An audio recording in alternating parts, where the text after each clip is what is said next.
Vidya Bharati maths के YouTube channel पर आप सभी का हार्दिक स्वागत है। आज के इस वीडियो में हम सामान्य हिंदी के 15 महत्वपूर्ण ऑब्जेक्टिव प्रश्नों को हल कर रहे हैं और यह इसका 43वां भाग है। तो चलिए आज के इस वीडियो को बिना किसी देरी के शुरू करते हैं। वीडियो पसंद आता है तो वीडियो को लाइक करें, शेयर करें और चैनल पर अभी तक नए हो तो चैनल को सब्सक्राइब कर लीजिए ताकि नया वीडियो आपको मिल सके। क्वेश्चन नंबर 1 की ओर बढ़ते हैं। क्वेश्चन नंबर 1 दे रखा है, निम्न में कौन सा समास विग्रह गलत है? कौन सा समास विग्रह गलत है? ऑप्शन ए दे रखा है, काली मिर्च, काली है जो मिर्च, एकदम सही विग्रह है। ऑप्शन बी है सभा मंडप, सभा के लिए मंडप, सही विग्रह है। मन माना, मन से माना हुआ, सही विग्रह है। बलि पशु, पशु की बलि, तो पशु की बलि, इसके लिए सही समास विग्रह जो आएगा वो शब्द क्या था? पशु बलि, पशु बलि, अर्थात यहाँ पर इसका विग्रह होता पशु की बलि। इसलिए गलत कथन, गलत जो समास विग्रह होगा वो आपका ऑप्शन डी राइट आंसर हो जाएगा। प्रश्न संख्या 2, प्रश्न नंबर 2 दे रखा है, हानि का विलोम शब्द है। हानि शब्द का विलोम शब्द क्या होगा? फायदा होगा, आमदनी होगा, मुनाफा होगा या लाभ होगा? तो हानि का विलोम शब्द हो जाएगा लाभ। राइट आंसर आपका ऑप्शन डी के साथ जाएगा। आगे बढ़ते हैं क्वेश्चन नंबर 3 की ओर। हाथी का समानार्थी शब्द कौन सा नहीं है? हाथी का समानार्थी शब्द कौन सा नहीं है? दंती, ये हाथी का समानार्थी शब्द है। करी, ये भी हाथी का क्या है? हाथी का पर्यायवाची या समानार्थी शब्द है। हस्ती, हस्ती शब्द जो है ये आपका क्या है? हाथी का समानार्थी शब्द है। हस्त शब्द जो है ये हाथ का समानार्थी शब्द है। इसलिए हाथी का समानार्थी कौन सा शब्द नहीं है? तो हस्त शब्द जो है वो हाथी का समानार्थी शब्द नहीं है। इसलिए क्वेश्चन नंबर 3 का सही उत्तर ऑप्शन डी के साथ जाएगा। क्वेश्चन नंबर 4, प्रश्न क्रमांक 4 दे रखा है, मधुशाला किसके द्वारा रचित है?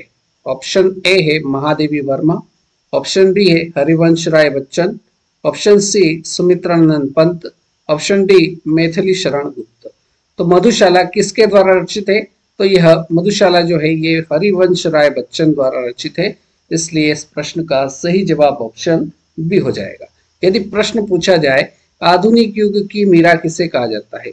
आधुनिक युग की मीरा किसे कहा जाता है? तो आधुनिक युग की मीरा कहा जाता है महादेवी वर्मा को। अगर प्रश्न पूछा जाए प्रकृति का सुकुमार कवि, प्रकृति का सुकुमार कवि किसे कहा जाता है? तो प्रकृति का सुकुमार कवि कहा जाता है सुमित्रानंदन पंत को। अगर प्रश्न पूछा जाए राष्ट्र कवि के रूप में किसे जाना जाता है? तो राष्ट्र कवि के रूप में जाना जाता है मैथिली शरण गुप्त को। तो ये सारी एक्स्ट्रा इंफॉर्मेशन भी परीक्षा की दृष्टि से महत्वपूर्ण है। आगे बढ़ते हैं क्वेश्चन नंबर 5 की ओर। किस समास में प्रथम पद प्रधान होता है? किस समास में प्रथम पद प्रधान होता है? अव्ययी भाव समास में, कर्मधारय समास में, तत्पुरुष समास में या फिर बहुब्रीहि समास में? तो हमें बताना है किस समास में प्रथम पद प्रधान होता है। तो प्रथम पद प्रधान होता है अव्ययी भाव समास में। इसलिए इस प्रश्न का सही उत्तर अव्ययी भाव समास ऑप्शन ए बिल्कुल सही उत्तर हो जाएगा। कर्मधारय समास में क्या होता है? तो कर्मधारय समास में विशेषण पद जो होता है वो प्रधान होता है। विशेषण पद प्रधान किस में होता है? कर्मधारय समास में विशेषण पद प्रधान होता है। तत्पुरुष समास में क्या होता है? तो तत्पुरुष समास में द्वितीय पद प्रधान होता है। द्वितीय पद प्रधान किस समास में होता है? तो तत्पुरुष समास में होता है। और बहुब्रीहि समास में कोई पद प्रधान नहीं होता है। बहुब्रीहि समास में कोई पद प्रधान नहीं होता है। तो इस प्रकार से ये सारी चीजें भी आपको पता होना चाहिए। प्रश्न संख्या 6, आय का विलोम शब्द होगा। आय शब्द का विलोम शब्द क्या हो जाएगा? तो आय का विलोम हो जाएगा व्यय। राइट आंसर आपका ऑप्शन डी हो जाएगा।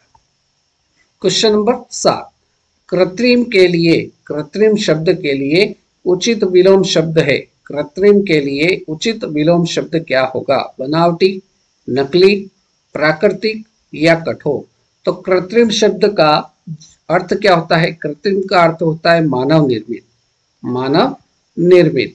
तो इसका विलोम शब्द क्या हो जाएगा? तो प्राकृतिक हो जाएगा। राइट आंसर आपका ऑप्शन सी एकदम करेक्ट आंसर रहेगा।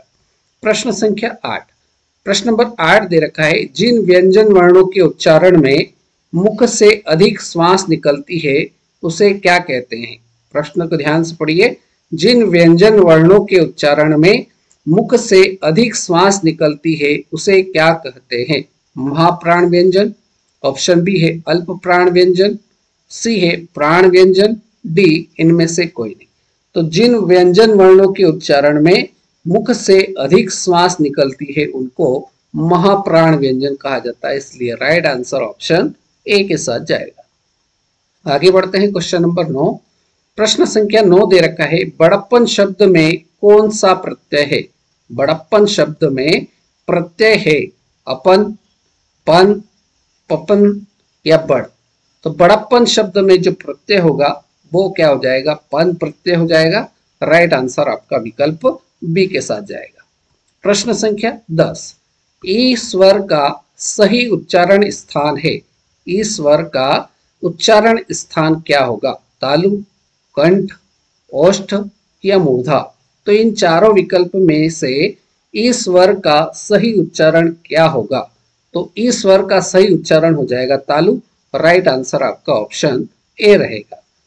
तालु से उच्चारण क्या क्या होता है, ई होता है, बड़ा ई होता है, और च वर्ग जो पूरा है, च, छ, ज, झ, ञ, ये सारे कहां से उच्चारण स्थान है इनके, ये सब उच्चारण स्थान किसके हैं, तालु के हैं।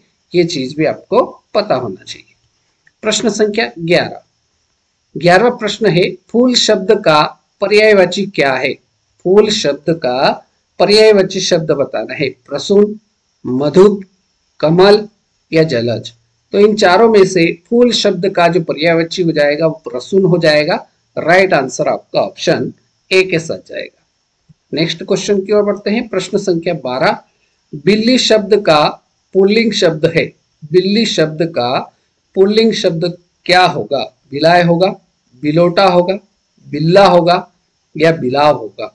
तो बिल्ली शब्द का जो पुल्लिंग शब्द होगा वो होगा बिलाव। राइट आंसर आपका ऑप्शन डी के साथ जाएगा। नेक्स्ट क्वेश्चन, क्वेश्चन नंबर 13, किन शब्दों से वचन की पहचान नहीं होती है। किन शब्दों से वचन की पहचान नहीं होती है, संज्ञा से, क्रिया विशेषण से, क्रिया से या फिर विशेषण से। तो किन शब्दों से वचन की पहचान नहीं होती है, तो वचन की पहचान क्रिया विशेषण से नहीं होती है। राइट आंसर आपका ऑप्शन बी, क्रिया विशेषण क्वेश्चन नंबर 13 का एकदम सही उत्तर हो जाएगा। चलिए नेक्स्ट क्वेश्चन देखते हैं। क्वेश्चन नंबर 14, निम्न में से उच्चारण स्थान के आधार पर मूर्धन्य व्यंजन कौन सा है।